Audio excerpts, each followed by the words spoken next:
আউযু বিল্লাহি মিনাশ শাইতানির রাজিম। বিসমিল্লাহির রহমানির রহিম।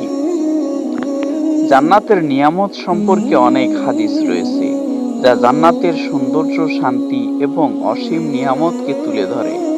আজকে এ সম্পর্কে 10টি হাদিস শুনব। ১. জান্নাতের সৌন্দর্য।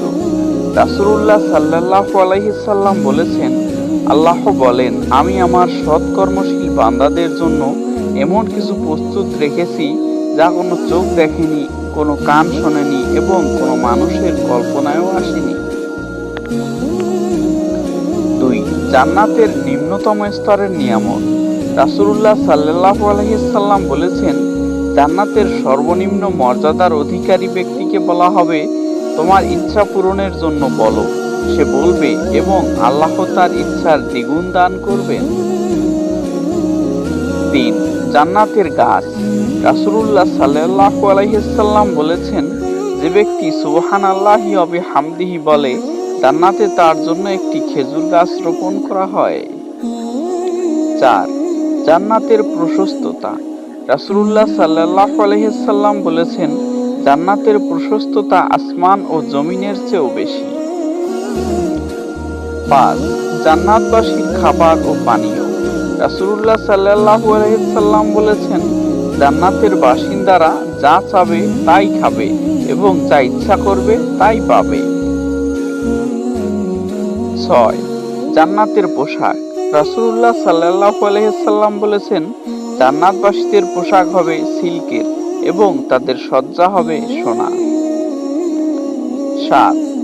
জান্নাতের নদী।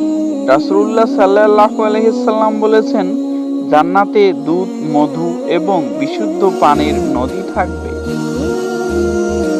৮. জান্নাতের চিরকালীন জীবন।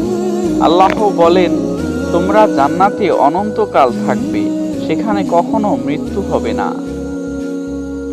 ৯. জান্নাতের সর্বোচ্চ মর্যাদা।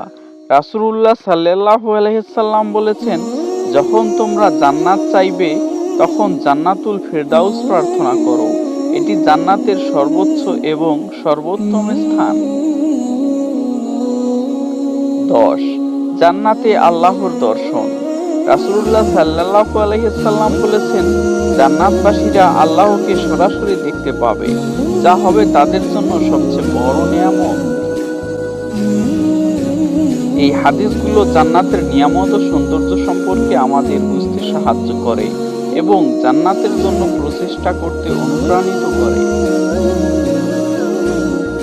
সুপ্রিয় শ্রোতা বন্ধুরা, নিয়মিত হাদিসগুলো শুনতে ও পড়তে চ্যানেলটিকে সাবস্ক্রাইব করে রাখুন।